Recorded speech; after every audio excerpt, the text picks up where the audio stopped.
Shalom l'église. On va clamer très fort pour le Dieu de Gabriel Ngonga. Nous sommes heureux de le retrouver ce matin en cet endroit. Alors le frère Branham dit qu'il n'y a pas un endroit meilleur. Dans ce monde, c'est lui d'écouter la parole du Seigneur. Nous prenons nos Bibles de Proverbes au chapitre 14.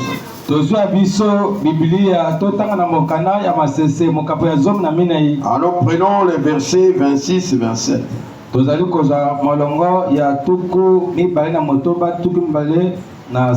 Nous lisons la parole du Seigneur. Celui qui craint l'Éternel possède un appui ferme.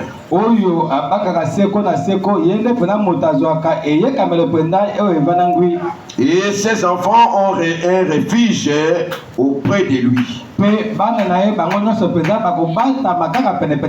La crainte de l'Éternel est une source de vie.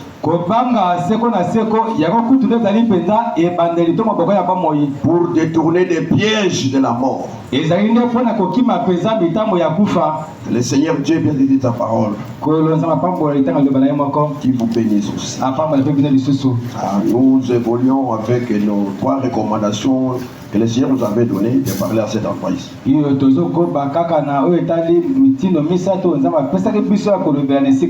Alors c'est une recommandation pour que les peuples soient bénis. Bien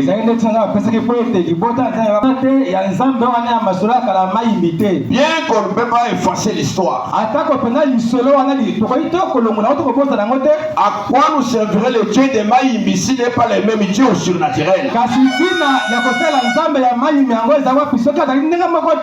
Nous voulons voir ce Dieu-là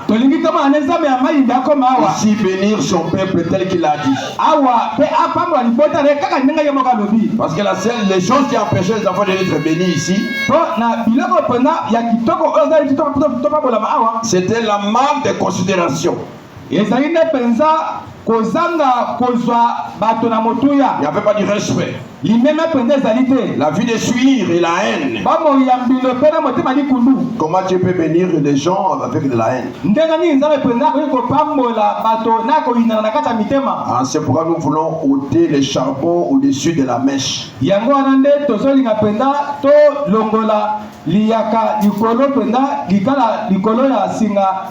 frères Branham dit que nous devons avoir même du respect pour l'hospitalité que l'homme de Dieu nous accorde à cet endroit ici. Nous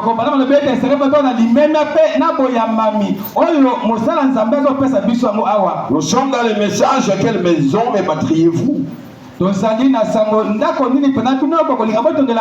Nous lisons paragraphe 6, c'est Branham dit ceci.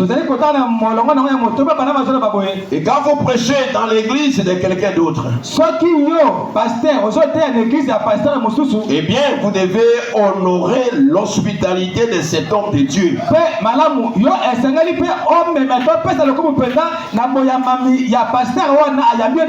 Pour vous avoir donné l'occasion de venir dans son église. On a dit que moi, bien sûr, sachant qu'il ne croit pas en cela, je l'honorerai avec respect. Bien que sur certains points nous ne sommes pas d'accord avec ces pasteurs-là, mais quand il m'invite de prêcher dans son assemblée, alors moi je vais honorer cette autorité-là, je dois être révérencié. Je ne parlerai que des points que moi avec lui nous sommes d'accord. C'est ça ce que dit le frère Branham. C'est pourquoi, bien aimé frères et sœurs, le messager dit que vous devez aussi avoir du respect, pas seulement envers les gens, les supérieurs, mais vous devez aussi avoir de la révérence envers vous-même.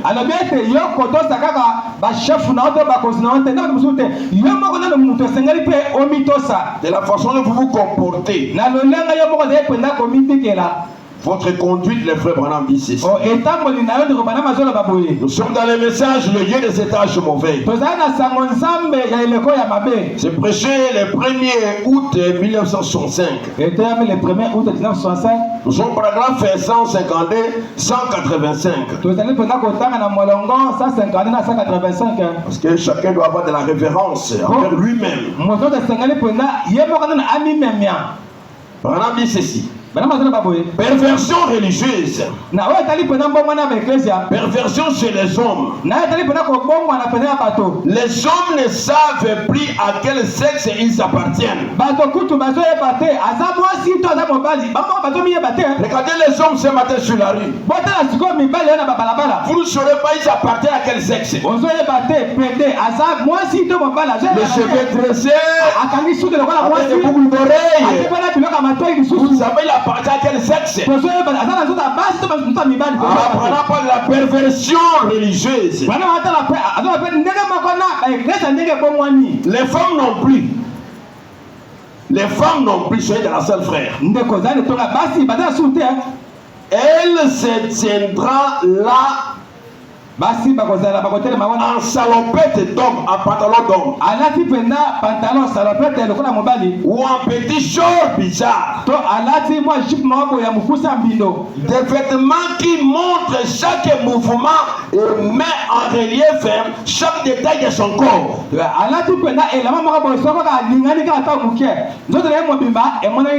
Et elle se dit chrétienne. Abomination. Elle n'aime même pas une dame. Mais quand elle est une chrétienne, n'en parlons même pas. Elle est une prostituée de riz, utilisée par Satan pour envoyer le Fils de Dieu en enfer,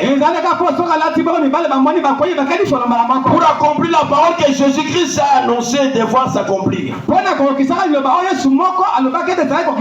C'est ce que nous voyons aujourd'hui. Il n'y a pas moyen. Il y a des péchés sur péchés. Il n'y a pas d'endroit de jeter les regards. C'est quoi les frères Branham dit? Quand j'étais en Amérique, comme il y avait suir sur suir, il n'y avait pas d'endroit où regarder. Quand j'ai roulé dans ma voiture, les frères Branham dit, j'avais une croix suspendue devant ma voiture. Et quand j'ai roulé, j'ai regardé à la croix. On a dit que la croix n'est pas un emblème catholique. Mais la croix est un emblème de celui qui mourit, enseveli, ressuscitant. Amen.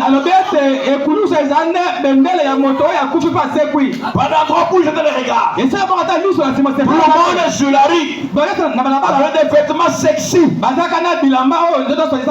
Et Branham dit, oh femme, je vous ai réprimandé ce matin. Ce n'est pas moi. Je n'ai fait que citer la parole. Moi, ce matin, je ne réprimande personne. Car si je reprends quelqu'un, je vais demander pardon. Mais la parole ne demande pardon à personne. Ce que dit le frère Branham. Le Branham dit, avec des cheveux courts, en portant ses vêtements collants, bizarres, en vous habillant de façon très sexy. Et vous ne vous rendez pas compte que l'esprit là qui vous anime, vous pouvez être pire. Tu ne connais pas d'homme, ma chère sœur. Mais quant à votre corps, vous ne connaissez pas des hommes. Vous gardez votre virginité. Mais ne voyez-vous pas que cet esprit-là s'empare dans votre âme? Dieu dit ceci. Est-ce que Dieu amènerait-il sa fille à apparaître sexy pour séduire son propre fils?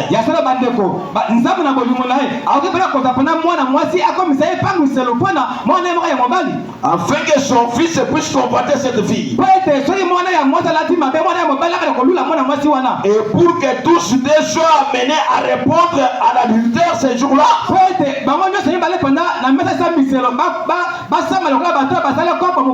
Est-ce que Dieu peut faire ça? Il ne peut pas le faire.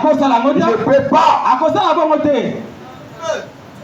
Ah, c'est pourquoi, bien aimés frères et sœurs, nous devons faire grandement attention. C'est pourquoi dans ces messages que je réponds, c'est numéro 2.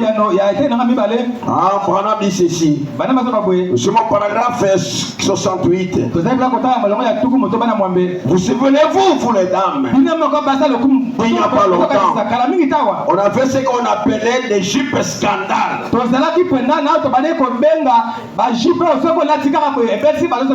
Je crois qu'elles reviennent à la mode de ce genre de jupes-là. Aujourd'hui, elles ne sont pas scandaleuses. Alors, il n'y a pas longtemps, on avait l'habit de repasser cela. On faisait ce que font les jeunes filles et les jeunes dames aujourd'hui. Les femmes âgées aussi le faisaient. Parce qu'elles voulaient toujours apparaître jeunes.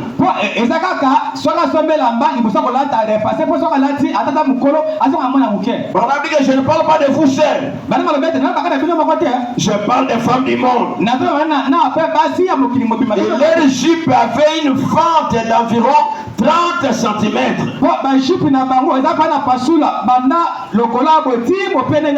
Et elle portait un certain genre de sous-vêtements pour paraître jolie.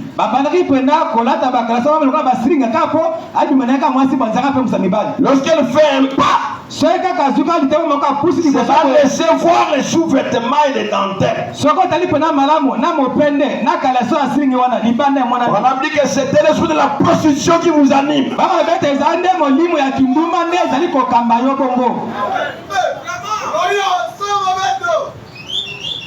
Jupe scandaleuse avec une fente. Elle fait seulement un pas comme ça. Tout se fait voir. Esprit de la prostitution.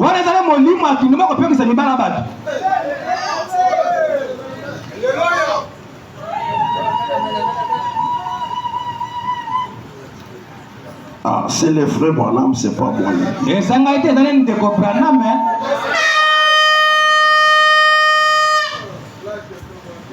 Branham dit ceci. Nous sommes dans le message de la vie. Paragraphe 39. Et aujourd'hui, prenez les femmes qui parcourent la rue en des petites jupes bizarres, très serrées, et qui sont habillées de façon sexy. Elles se disent chrétiens. Vous n'agissez pas tellement comme les filles du roi. Vous ne vous conduisez pas bien comme une fille du roi. Écoutez, laissez-moi vous dire quelque chose. Et je dis ceci uniquement pour votre bien. Quand le jugement interviendra, vous allez répondre d'avoir commis adultère.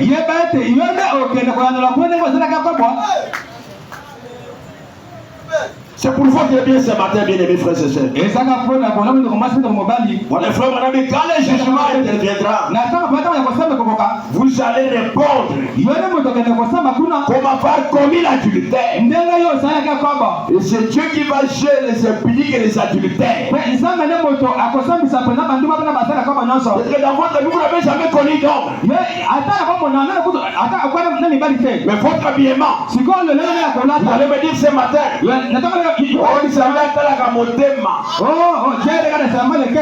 allez lire le message de l'union invisible. Le frère Branham dit ceci. Ce que vous voyez à l'extérieur, ça vient de l'intérieur.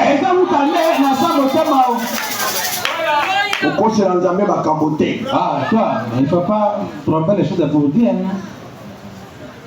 On cherche l'église, on la voit dans les mondes. On cherche l'église, on la trouve dans les mondes. On cherche le monde, on les voit dans l'église. Une confusion totale. Les frères Banami qui ont ôté les gants caoutchouc. Parce que la chair, c'est le point du jugement de Dieu. Pour les frères Banami dans le message, la marque d'appel de 28. 28. Si je connais une vérité.